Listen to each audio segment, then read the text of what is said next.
In 2009, I started a new company called Pulse Therapeutics. We did this in St. Louis, specifically in the West End, the Center of Emerging Technologies. It's the same place where Stereotaxis first set up offices in St. Louis. I chose St. Louis because I have very strong clinical relationships with the doctors here at Washington University, whom I consider to be some of the best in the country.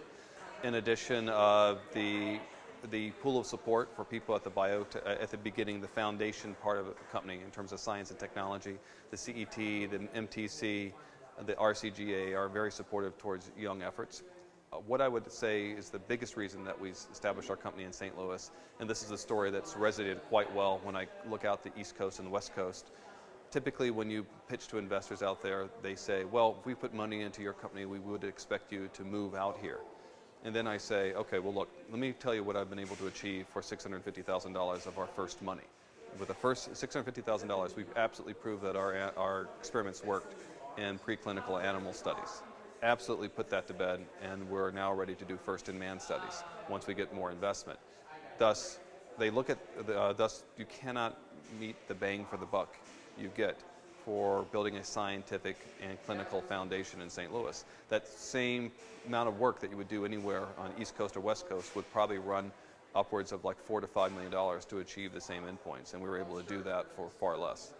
I say that there's three pieces that are absolutely critical to having a company be successful in biotechnology and medical technologies.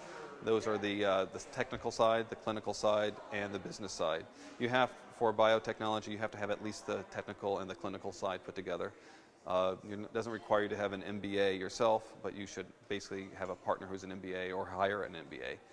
So I think that those pieces are absolutely critical before you start trying to raise money. You have to absolutely have the scientific foundation locked down.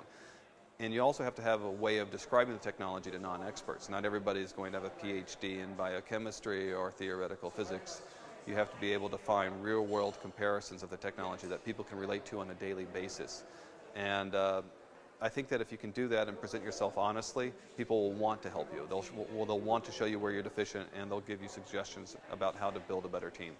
Well, quite honestly, I don't think that there's anywhere else in the country where you can get the same level of science for the money that you're going to spend.